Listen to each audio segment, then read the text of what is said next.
So, picture an American psychologist, right, back in the year 1897, Oh, we're going way back. way back. His name is Norman Triplett, and he's standing by the side of this dusty, unpaved track. The afternoon sun is just beating down on him, Right. and he's got this heavy mechanical pocket watch clutched in his hand. He isn't out there just to enjoy a leisurely afternoon. He is meticulously observing competitive bicycle races. He's actually tracking the lap times, right? Exactly. It's tracking the lap times, watching the sweat pour off the athletes, listening to the rhythmic whir of the chains, the heavy breathing. But Trippett starts to notice something fascinating, something that completely defies the simple mechanics of human endurance. Yeah, this is the observation that basically started it all. It really is. He observes that these cyclists, they ride significantly faster when they're racing in groups, or even just when they're riding in pairs, compared to when they're riding completely alone against the clock. And, I mean, it wasn't just a marginal difference either. It was a statistically significant leap in performance. One that, well, it couldn't be explained by drafting or wind resistance alone. Right. It was just a simple observation, but it sparked this profound realization in Triplett. He hypothesized that the mere presence of others ignites an invisible internal drive. A competitive instinct. Exactly. He literally called it a competitive instinct. Right. And that realization, right there on that cycling track over a century ago, fundamentally gave birth at the intersection of psychology and sports. I mean, it proved that human performance isn't just about the size of your quadriceps or your lung capacity. No, because there is this invisible psychological engine driving the physical machine. And for a very long time, we fundamentally misunderstood how that engine worked. We really did. We treated it like a car engine. Okay. We only popped the hood when something was actively broken, knocking, or smoking. Which is such a flawed way to look at it. And that invisible engine and how we actually optimize it is exactly what we are exploring today. Yes, the true mechanics of it. Right. We have this mountain of sources culminating in a really groundbreaking compilation. It's titled Positive Psychology Applied to Sport on Physical Exercise. Organized by researchers Tatiana de Casiano and Evandro Moraes Pesotto. Yes, thank you. And our mission for this deep dive today is to pull the most vital insights from this massive body of work. We're going to explore how sports and physical movement, they aren't just about physical health or burning calories or even chasing gold medals. No, they are so much more than that. They are arguably the most powerful, accessible vehicles we have for emotional regulation, for building unshakable resilience, and ultimately just human flourishing. And we are going to look at this entirely through the lens of a massive paradigm shift. As I mentioned, traditional psychology spent its first century operating almost exclusively on a deficit model. The broken car engine model. Exactly. The focus was entirely on fixing what was considered broken within the human mind. So if an athlete couldn't perform, psychologists looked for anxiety or stress or pathological fear or burnout. They were looking for the negative. Right. The goal was simply to bring someone from a negative state back to a neutral state of zero. But the research we are diving into today, it flips that entirely. It places sports under the rigorous scientific lens of positive psychology. Which asks a totally different question, right? It does. It asks, how do we go from 0 to +10? How do we build strength, cultivate specific virtues, and actively optimize well-being? That shift from fixing deficits to building strengths it's so crucial. And it applies to literally everyone listening to this right now. Absolutely everyone. Right, because whether you are an elite athlete stepping onto a world stage or just a weekend jogger trying to clear your head. Or even someone just trying to understand what actually motivates you in your career. Exactly. The mechanics of this psychological engine are the exact same. But to understand where we are, we kind of have to look at how we got here. Because the historical roots of this shift are wild. They really are. I mean, while Triplett was watching those cyclists in America, the very first laboratories investigating the connection between physical activity and the mind were popping up globally. You had Wilhelm Wundt in Leipzig, Germany, around 1879. The father of experimental psychology? Right. And then George Fitz at Harvard in 1891, who was doing these rudimentary experiments studying the exact speed and efficacy with which a person could touch an unexpected object. Yeah, they were obsessed with reaction times back then. It was an era entirely defined by trying to map the nervous system to literally quantify the physical speed of thought. But the history of sports psychology isn't just a North American or European story. Oh, definitely not. One of the most fascinating pioneers actually emerged in Brazil in the 1950s. Right, Juan Carvalhais. Yes, a psychologist who began applying incredibly complex group dynamics and sociometry to football. Okay, wait, let's unpack this. Because in the 1950s, the idea of sports psychologists was virtually non-existent, right? I mean, people thought athletes just needed to run laps and lift weights. What was Carvalhais actually doing? Well, he was a visionary because he stopped looking at players in isolation. Instead of just testing a striker's individual reaction time, he started mapping the collective psychological architecture of the entire team. Oh, wow. Yeah. He analyzed how specific players interacted emotionally, who the informal leaders were, how cliques formed, and he looked at how those invisible interpersonal relationships directly translated to their actual performance on the pitch. That's incredible for the 1950s. He was basically mapping the social nervous system of the team. The social nervous system, I love that concept. But it brings up a huge question for me. Go back. If we had pioneers like Carvalhais proving that team dynamics and emotional states dictated performance way back in the 50s, why did the mainstream field of psychology stubbornly continue to treat athletes like broken machines for decades afterward? That is the million-dollar question. I mean, why was the funding and focus always on burnout and anxiety rather than this holistic well-being? Well, it really comes down to human nature and the evolution of medicine itself. Pain is incredibly loud. Yeah, that makes sense. Failure demands immediate attention. If a star athlete suddenly develops the yips and can't throw a ball, or suffers a crippling panic attack before a final, well, it's an immediate crisis. It threatens millions of dollars in organizational success. All right, the alarm bells are ringing. Exactly. The dominant medical model was built to extinguish fires. So the research dollars overwhelmingly followed the pathology. It was just a highly reactionary discipline. We were just putting out fires instead of building fireproof houses. Precisely. That is a perfect way to phrase it. But the literature we're examining today highlights a really crucial turning point. Researchers eventually hit a wall with that deficit model. What do you mean they hit a wall? They realized that simply removing anxiety does not automatically create a champion. The absence of a negative does not equal the presence of a positive. Wait, say that again? Because I feel like that is the absolute crux of this entire deep dive. The absence of anxiety does not equal the presence of excellence. You can have an athlete who is completely calm, entirely stress-free, and they will still perform poorly if they lack motivation, focus, or confidence. Wow, yeah, just being calm isn't enough to win. Exactly. And that realization sparked an explosion of modern research into positive constructs. The data shows this massive pivot toward investigating things like leadership emergence, positive mood states, self-determination, and overall subjective well-being. Think about how that applies to your own life right now, Yeah. listening to this. Think about your last performance review at work, or how you evaluate your own hobbies. We spend so much energy obsessing over mitigating our weaknesses, don't we? We really do. It's always, I need to stop procrastinating, or I need to be less nervous speaking in public. We rarely sit down and ask, what are my natural psychological strengths, and how do I push them to their absolute limit? But this research argues that true peak performance comes from cultivating those exact positive states. And the ultimate positive state, I mean, the holy grail of sports psychology is something called flow. Flow is arguably the most famous positive psychological construct out there. It was conceptualized by the Hungarian psychologist Mihaly Csikszentmihalyi in the 1970s. And it goes way beyond just, having a good game. Oh, far beyond. Flow is an optimal, profoundly altered psychological state.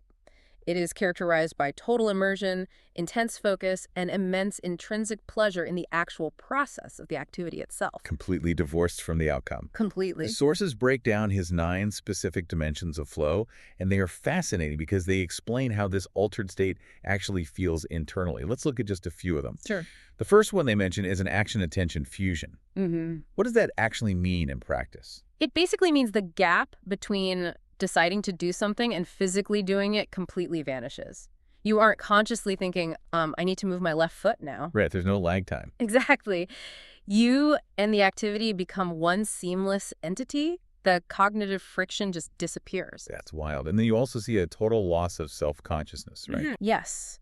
In a flow state, the part of your brain that monitors social threats, the part that wonders how you look or what the crowd is thinking or whether your form is awkward, it just goes completely offline. The ego essentially dissolves. It does. And then there is the profound transformation of time. Oh, I've experienced this one.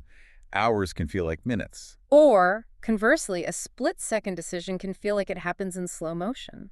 Picture a marathon runner at mile 20. To an observer, it just looks like agonizing repetition. Yeah, it looks miserable. But internally, if they are in flow, their feet are striking the pavement in a perfect hypnotic rhythm. Or think of a surfer dropping into a massive wave. The sheer complexity of balancing on water moving that fast requires such immense cognitive bandwidth that there is literally no room left in the brain to worry about paying the electric bill. Or checking emails. You are forced into absolute presence. Precisely. Absolute presence. But how do you actually get there? I mean, you can't just command your brain to enter a flow state on a Tuesday morning. No, you definitely can't force it. The literature explains the mechanics of this through the concept of the flow channel. The flow channel. Yes, it's this highly dynamic, delicate balance between two specific variables. First, the perceived challenge of a task, and second, the perceived skill level of the individual performing it. So it's a razor's edge. It really is, because if the challenge is vastly superior to the individual's skill, say asking a novice skier to go down a double black diamond, the cognitive and physiological result is severe anxiety. Right, the brain perceives a threat it absolutely cannot handle. Exactly. But conversely, if the individual's skill is significantly higher than the challenge, say asking an Olympic swimmer to do laps in a kiddie pool, the result is apathy and boredom. Because the brain disengages. It isn't stimulated at all. Right, so the flow channel exists right in the middle. It exists in that precise equilibrium where the challenge stretches the individual just beyond their comfort zone. Yeah. It requires their absolute maximum skill, but critically, without overwhelming them. It's where your capability meets the demand perfectly. Exactly. That makes so much sense. But it begs a bigger question for me. What's that? Why do we even step up to that challenge in the first place? Mm-hmm. I mean, what drives a person to wake up at 5 a.m., to run in the freezing rain trying to find that flow channel when they could just, stay in a warm bed? Now we're getting into motivation. Right. This is where the compilation dives into the absolute bedrock of human motivation. It's called self-determination theory, or SDT, pioneered by Richard Ryan and Edward Deci. And this theory completely shattered the old idea that motivation is just a simple switch that is either on or off. Right. It's not just you're either motivated or you're lazy. No, SDT is a brilliant framework because it views motivation as a wide, nuanced continuum. Mm-hmm. At the very bottom, you have a motivation. Which is just what it sounds like. Exactly. It's the complete absence of intent or drive. The person is just going through the motions with zero connection to the activity. But moving up the continuum, you enter the realm of extrinsic motivation. And this is highly prevalent in sports. And in the corporate world, honestly. Oh, everywhere. Extrinsic motivation means you are engaging in an activity solely to achieve a separable outcome. You are doing it to win a shiny gold medal, to earn a financial bonus, to get likes on social media. Or even to avoid something negative. Right? Yes, to avoid the guilt and punishment of a screaming coach, for example. Here's an analogy I really like to use to separate these concepts. Relying on extrinsic motivation is exactly like running your body on caffeine. Oh, that's a good way to put it. Right. Let's say you need to win a medal or avoid being benched. That external pressure acts like a massive espresso shot. It gives you a highly effective, intense burst of energy. You will run faster in that exact moment. But we all know how caffeine works. Exactly. Yeah. Eventually, it wears off. Yeah. Your body builds a tolerance to it. You need bigger is bigger rewards or harsher and harsher punishments to get the exact same result. And eventually, you experience a severe systemic crash. And in psychology, that crash is burnout. Never doubt. Precisely. But at the far end of the continuum, past all that, you have intrinsic motivation. Which is engaging in an activity for its own inherent sake. Yes, you do it for the sheer joy, the deep interest, and the internal satisfaction it provides. If extrinsic motivation is caffeine, intrinsic motivation is like running on solar power. Sustainable energy. Yes, as long as you are exposed to the activity, you are actively generating your own renewable energy. It doesn't cause a crash, and it deeply energizes you. What is genuinely fascinating about self-determination theory, though, is that it doesn't just describe these states. It explains the underlying mechanism for how to generate that solar power. How to turn the panels on. Right. How do you move an athlete or an employee from caffeine to solar? Well, Ryan and Deci posit that humans have three basic psychological needs: And fulfilling these three needs is the absolute prerequisite for unlocking intrinsic motivation. Okay, let's list them. They are autonomy, competence, and relatedness. Let's break those down one by one because I feel like this is the ultimate playbook for any coach, parent, or leader listening right now. First up is autonomy. Autonomy is the feeling of having choice, volition, and genuine ownership over your actions. It is the exact opposite of being micromanaged. So how does that look in sports? In a sports context, if a coach dictates every single movement, every play, and every strategy without ever asking for the athlete's input, the athlete loses their autonomy. They just become a chess piece. They're just following orders. Right. But if the coach involves them in the game plan, asking things like, what are you seeing on the field? How do you think we should attack this defense? Suddenly, the athlete owns the action. That ownership is everything. It changes the entire dynamic. Okay. Second is competence. Confidence is the visceral feeling of mastery and effectiveness within your environment. It's the deep belief that you have the skills to handle the challenge directly in front of you. Which ties right back to that flow channel we just discussed. Exactly. If you constantly put someone in situations where they fail miserably, their sense of competence shatters. You have to build competence through structured, progressive challenges. So they can clearly see their own growth. Yes, they need to see their mastery evolving over time. Okay, and the third psychological need is relatedness. Relatedness is the fundamental human feeling of connection, belonging, and being genuinely cared for by others in your environment. It's feeling like you're part of a tribe. Exactly. It is knowing that your team or your coach values you as a human being, not just as a point-scoring machine. When a sporting environment satisfies those three needs, autonomy, competence, and relatedness, intrinsic motivation naturally flourishes. The solar panels turn on. So if you are out there leading a team or trying to motivate your kids or even just struggling to get yourself to the gym, you need to stop obsessing over the rewards and punishments. Stop relying on the caffeine. You have to ask the structural questions. Right. Ask yourself, where can I introduce more autonomy here? How can I structure this routine to build a feeling of competence? Yeah. How can I foster a deeper sense of belonging? Because once you fulfill those needs, you start building something incredibly powerful. You start building belief. Which brings us perfectly to the architecture of belief itself. The research in this compilation dives deeply into a concept pioneered by Albert Bandura. It's called self-efficacy. And it is so crucial to clearly define what this is because people frequently confuse it with self-esteem, and they are entirely different psychological mechanisms. Okay, let me guess. Self-esteem is kind of the feel-good bumper sticker, Mm-hmm. and self-efficacy is the actual engine. That is actually a very accurate way to look at it. Self-esteem is a broad, global evaluation of your overall self-worth. It's the belief that you are, generally speaking, a good, valuable person. Right. Self-efficacy, however, is laser-focused and domain-specific. It is the deep-seated, concrete belief in your own capacity to execute a very specific task successfully under very specific conditions. Okay, so you might have incredibly high self-esteem, like you know you're a great friend, a smart person, a loving parent, but you might have absolutely zero self-efficacy when it comes to serving a tennis ball in a tiebreak. Or delivering a keynote speech to 1,000 people. Right, exactly. And because self-efficacy is specific, it can be systematically built.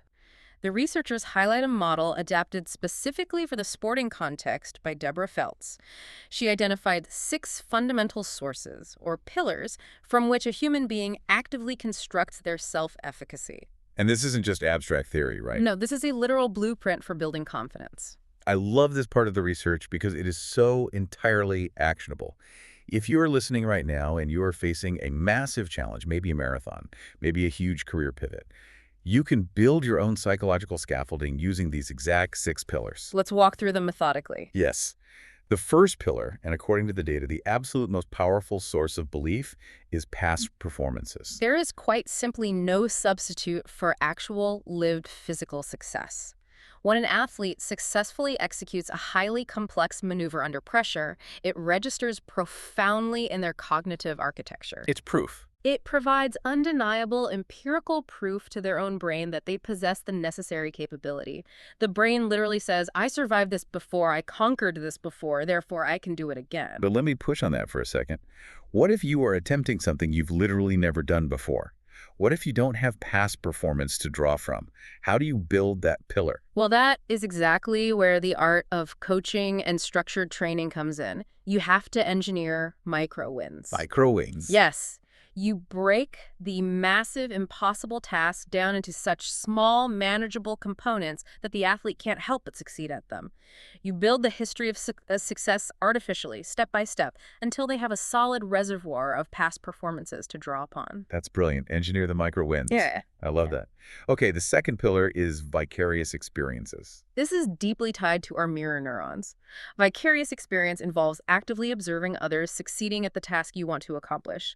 But there is a massive caveat here. Oh, what is it? It works best when the person you are observing is perceived as similar to yourself in skill level, age, or background. Ah, Watching an Olympic gold medalist perform a flawless gymnastics routine might be inspiring, but it doesn't necessarily build your self-efficacy, because your brain just categorizes them as superhuman. they're on another planet. Right. But watching a peer, someone who struggles with the exact same things you do, suddenly master a skill, that triggers a psychological domino effect. The brain says, well, if they can achieve this, I am fundamentally capable of achieving it as well. Exactly. This perfectly explains why the 4-minute mile was considered physically impossible for decades. But the moment Roger Bannister broke it, suddenly a wave of other runners broke it shortly after. Their physical bodies didn't evolve overnight. Right. Their vicarious self-efficacy skyrocketed. They saw a peer do it, and the psychological barrier shattered. It also highlights exactly why representation matters so immensely in sports and leadership. You have to see it to believe you can be it. It's vital. Okay, the third pillar is verbal persuasion. Verbal persuasion is the external voice of a trusted coach, a mentor, or even a highly cultivated inner monologue. It is someone looking at you and saying, "You have put in the hours. Your technique is sound. You have the capacity to do this." Just giving you that verbal push. Right. Now, verbal persuasion alone cannot overcome a massive deficit in actual skill. But in a critical moment when an athlete is wavering on the razor's edge of doubt, that external validation can provide the crucial tipping point of belief. But it has to be credible, right? I mean, if a coach just throws empty praise at an athlete who knows they are totally unprepared, the brain rejects it. Oh, completely. It has to be grounded in reality. Okay, so the fourth pillar involves your emotional states. Mm. And this is fascinating to me because it moves away from external factors and into internal regulation. It is about how you manage fear, anxiety, and the inevitable frustration of learning. If you allow a minor setback to plunge you into a state of deep emotional despair, that negative emotion hijacks your entire cognitive assessment. Your brain interprets the bad mood as proof of incompetence. Exactly. High self-efficacy requires the emotional regulation to pause and say, "I am incredibly frustrated right now, but this frustration is just a normal part of the learning curve. It is not a permanent indictment of my ability." That's a hard shift to make in the moment. And the fifth pillar is closely related to that, but it's distinctly physiological states.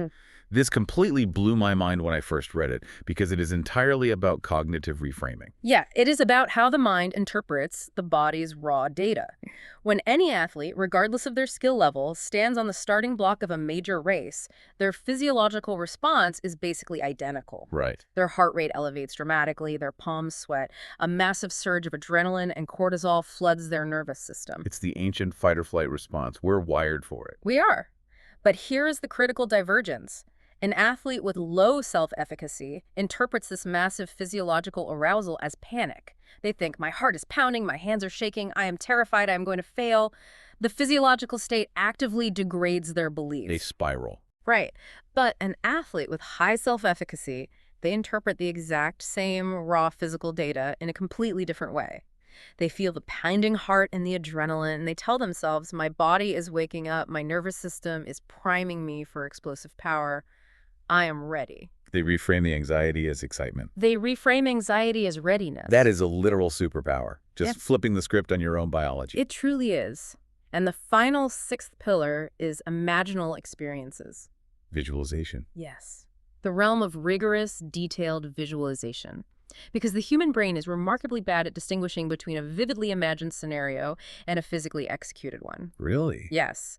When an athlete sits in a quiet room and visualizes in hyper-realistic detail, executing a perfect routine, feeling the texture of the equipment, smelling the air, visualizing the exact muscle contractions.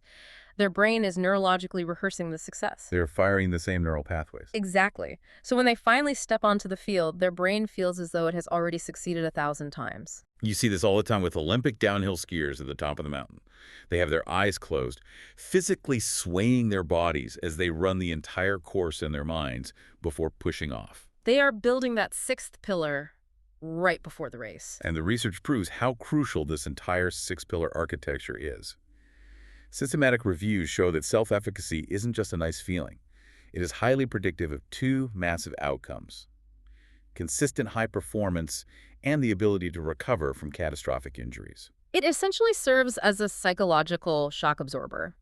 When an athlete whose identity is built on high self-efficacy suffers a torn ACL, they do not view it as the tragic end of their career. They don't just give up. No, they immediately reframe it. The injury becomes a highly complex new task that they must now master. They take all that belief in their physical capacity and redirect it entirely into the grueling process of rehabilitation. So here's the bottom line on belief. Self-efficacy is not a genetic gift. Not at all. You are not born with a slider set to high confidence or low confidence. It is a meticulously constructed psychological architecture. You can actively build it yourself, brick by brick, by engineering those micro wins, seeking out the right role models, curating the feedback you allow into your head, and ruthlessly reframing your racing heart. It's active construction. But as we understand how to build this drive, we also have to look at what happens when the drive takes over.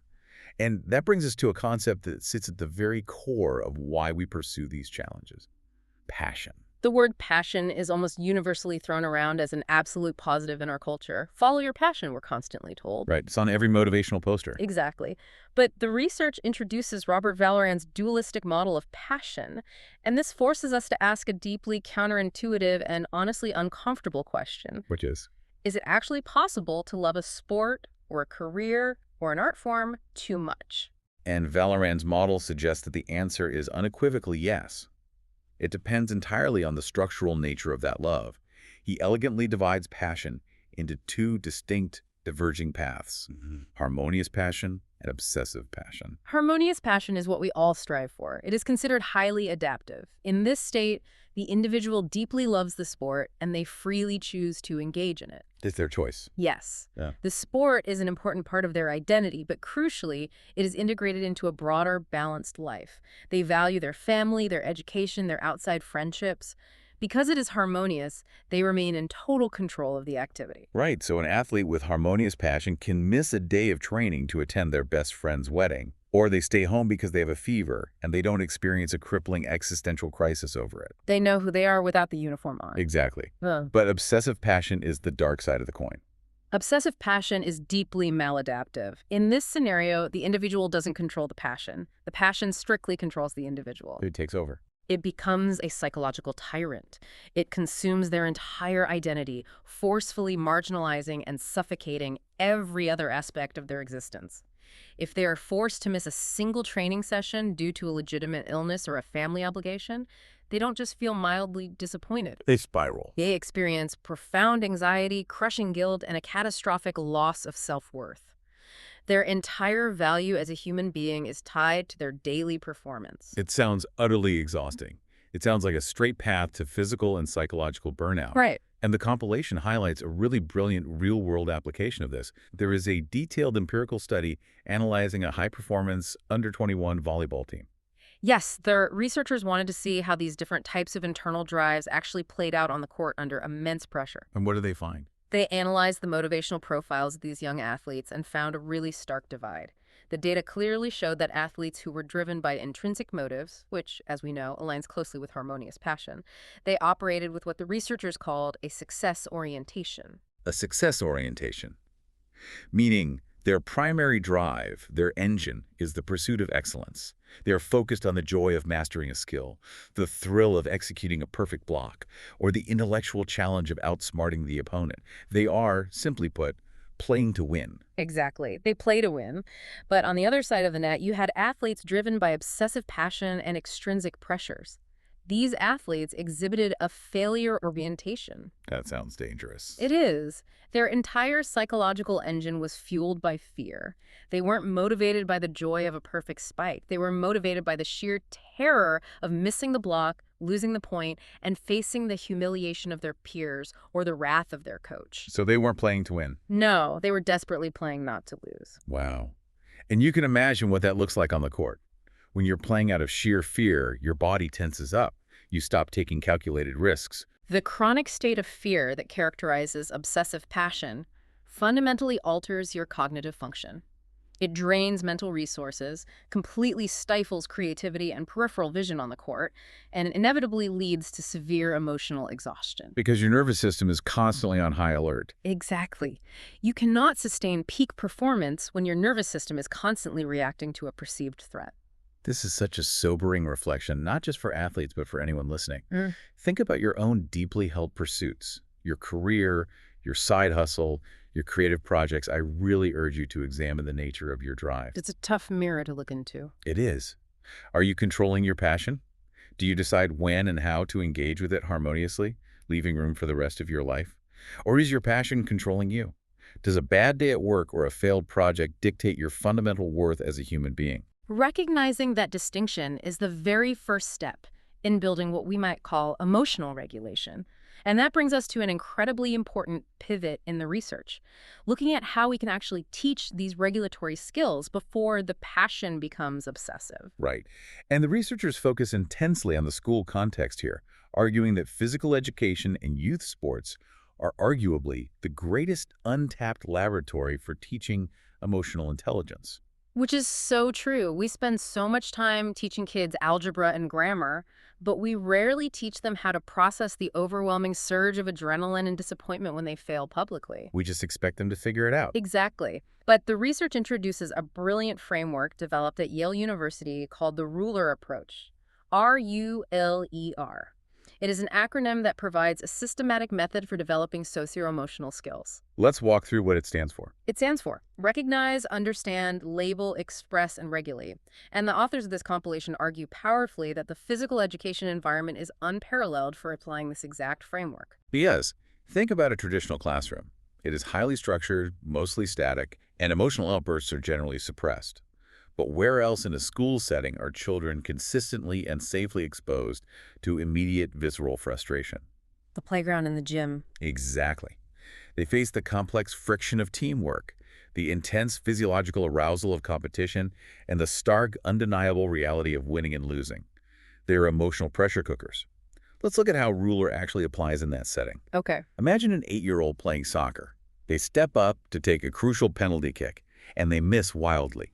The feeling of failure is instantaneous, it's public, and it's physically overwhelming.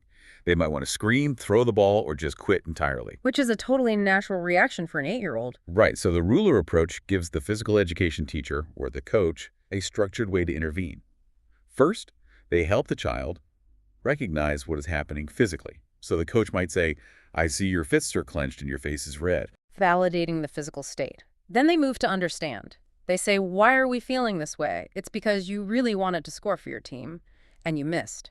This connects the raw physical sensation to the triggering event. It gives it context. Yes. Then, crucially, they label it. They explain, this feeling isn't just bad. This specific feeling is called frustration or disappointment.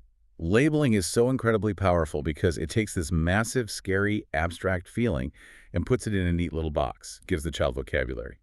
Then comes express.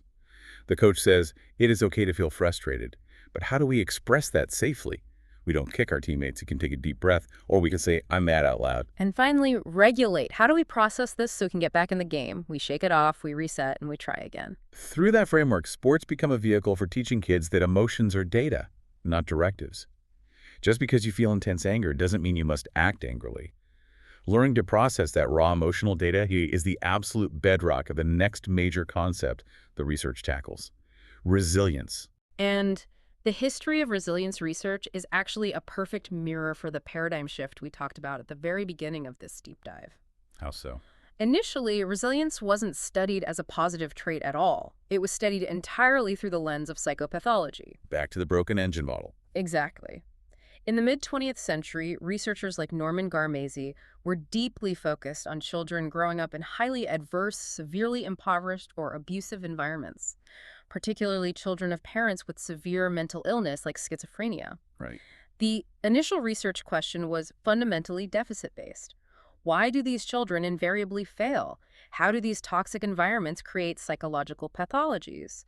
They were looking for the mechanism of destruction. But the focus completely flipped when researchers noticed a statistical anomaly. It did. They realized that a certain subpopulation of these children, despite being exposed to the exact same horrific environments, were not developing pathologies. They weren't just barely surviving. No, they were miraculously thriving. They were adapting successfully, getting good grades, and building healthy relationships. That realization just completely shattered the existing models. Researchers pivoted from studying the pathology to studying the thrivers. They began asking, what is their emotional armor made of? What internal mechanisms allow a human being to face severe trauma and use it as fuel for growth? And when we apply this lens to the sporting context, the text identifies specific, cultivatable traits that define the resilient athlete. And to be clear, the research shows that resilience is not about being devoid of emotion.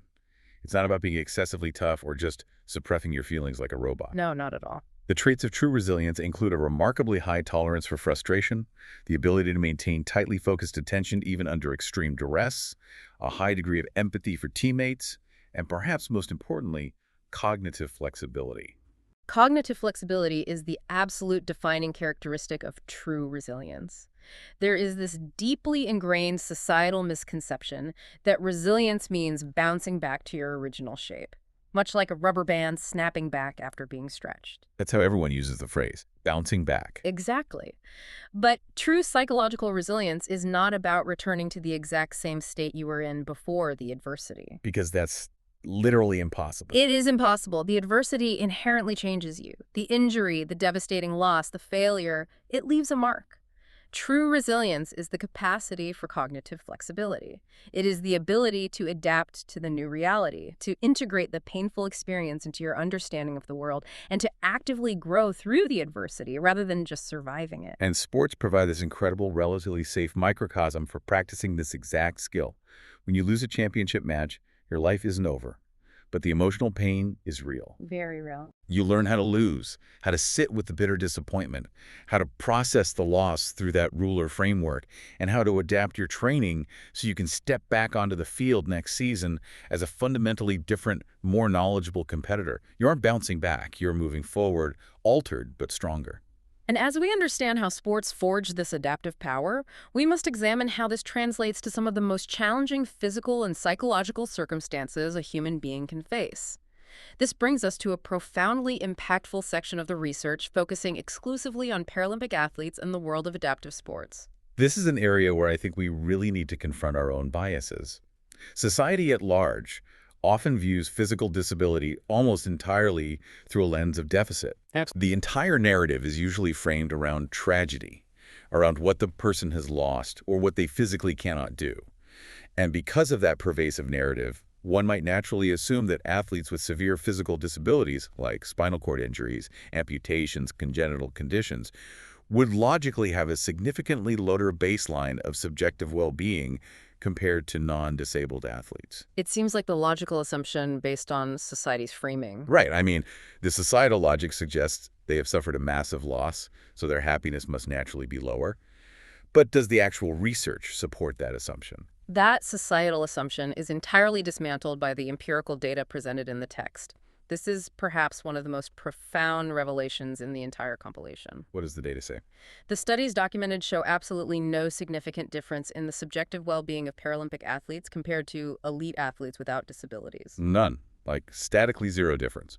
Statistically, none. When these athletes are evaluated through highly rigorous psychological instruments measuring life satisfaction, positive affect, and overall emotional well-being, their scores are completely comparable to able-bodied athletes. In some specific metrics, they are actually higher. That is just incredible. It completely short-circuits that deficit narrative. Hmm.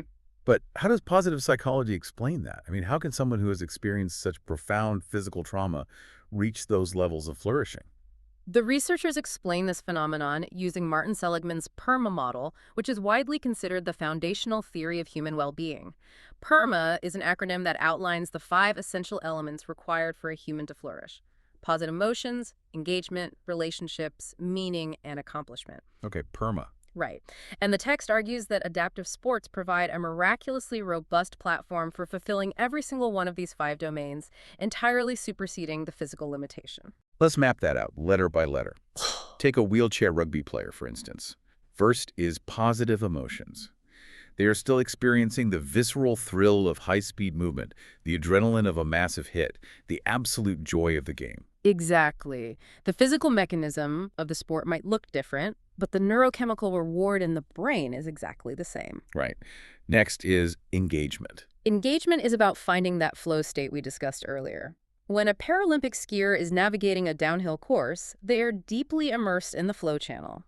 Their capability is perfectly matched to the challenge. The disability basically vanishes in the face of total cognitive immersion. That makes total sense. Third is relationships. Adaptive sports connect individuals to a profound shared community. They are surrounded by peers who intimately understand their specific daily challenges, fostering a level of belonging that is deeply protective. Then you have meaning and accomplishment.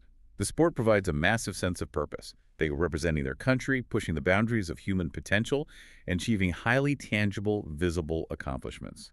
Through this continuous, intense engagement with all 5 PERMA domains, adaptive sports completely reconstruct the athlete's psychological framework.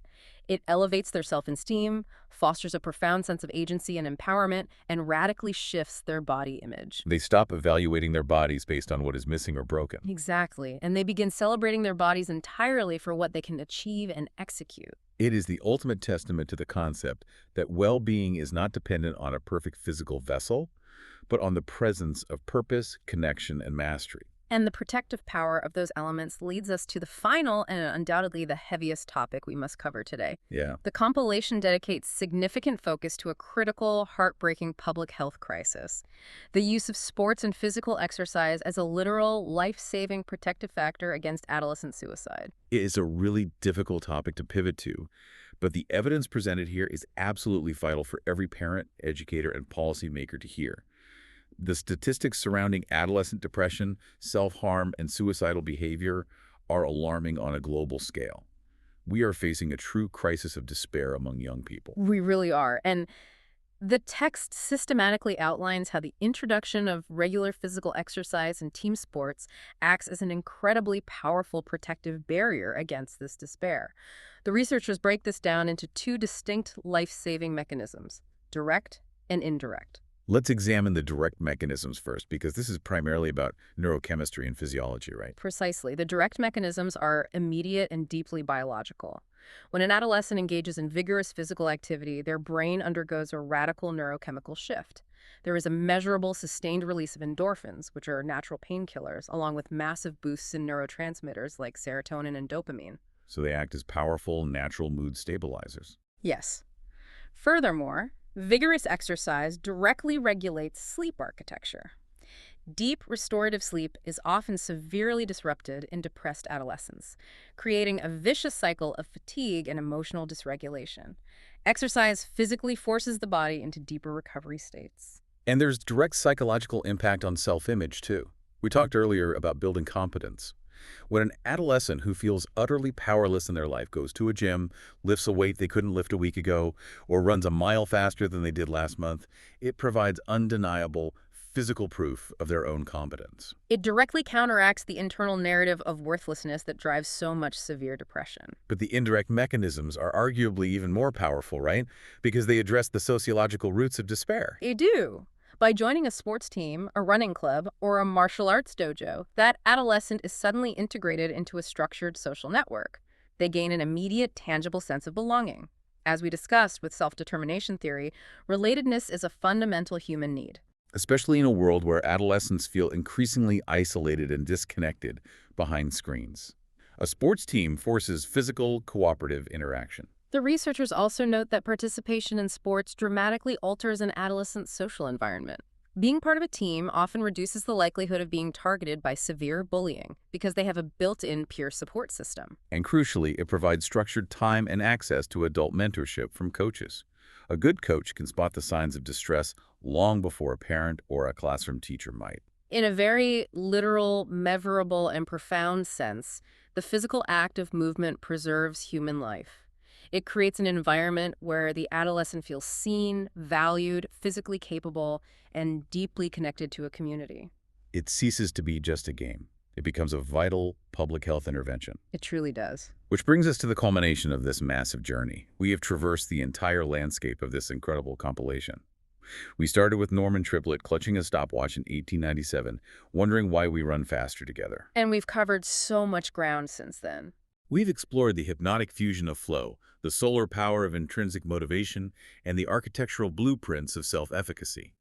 We've debated the dark side of obsessive passion, dissected the emotional armor built in school gymnasiums, challenged our assumptions about disability with the Paralympics, and looked at the raw, life-saving power of adolescent sports. So, to fulfill our mission today, we have to look at the ultimate conclusion reached by the brilliant minds who organized this, Tatiana de Castiana Cano and Evandro Moraes Pessoto, as well as the author of the preface, Ana Paula Porto Nerona. What is their final takeaway? Their grand synthesizing conclusion is a really powerful call to action. They argue convincingly that the integration of positive psychology and sports psychology is not merely an interesting academic exercise or a niche field of study. It is a perfect, essential, and entirely necessary marriage. It is the complete realization of that paradigm shift we started with. Exactly. They state that we must permanently and collectively discard the outdated reductionist notion that sports are merely a pursuit of physical medals, a tedious tool to burn excess calories, or a diagnostic machine where broken psychological parts must be identified and fixed. The paradigm has irrevocably shifted. Sport and physical exercise must be viewed as profound, lifelong promoters of holistic human development. By intentionally focusing our research and our coaching on cultivating natural strengths, facilitating flow states, encouraging harmonious passion over obsessive control, and meticulously building the architecture of self-efficacy, the ultimate goal of sports shifts entirely. We're no longer just trying to create faster, stronger, better athletes who can win a game on a Sunday. We are trying to create healthier, more adaptable, more resilient, and more fully realized human beings. The physical arena, the track, the pool, the pitch, is really just the training ground for the soul. The skills you learn in the flow channel or the ruler framework are the exact same skills you need to navigate a devastating career setback, a health crisis, or the immense complexities of raising a family. The mechanics of resilience are universal. And as we conclude this deep dive, I want to leave you, the listener, with a final lingering thought to mull over as you go about the rest of your day. I'd love to hear it. We spend so much of our lives and dedicate so much of our societal energy to training our physical bodies to move efficiently through physical space. We track our steps, we monitor our heart rates, we obsess over our diets. But how much time do you actively and intentionally dedicate to training your mind to move gracefully through adversity? That is the real challenge. It is. So the next time you lace up your running shoes, pick up a tennis racket, or even just take a brisk walk around your neighborhood to clear your head, I want you to ask yourself a serious question. Are you just moving your muscles to burn a few calories, or are you actively exercising your emotional resilience? Are you practicing focus? Are you cultivating joy? Are you building the internal architecture that will sustain you when the path gets steep? Let that question guide your next workout. Thank you for joining us on this expansive, profound intellectual journey. We hope you view not just sports, but your own incredible potential for flourishing in an entirely new light. Until next time, keep exploring, keep questioning, and keep diving deep.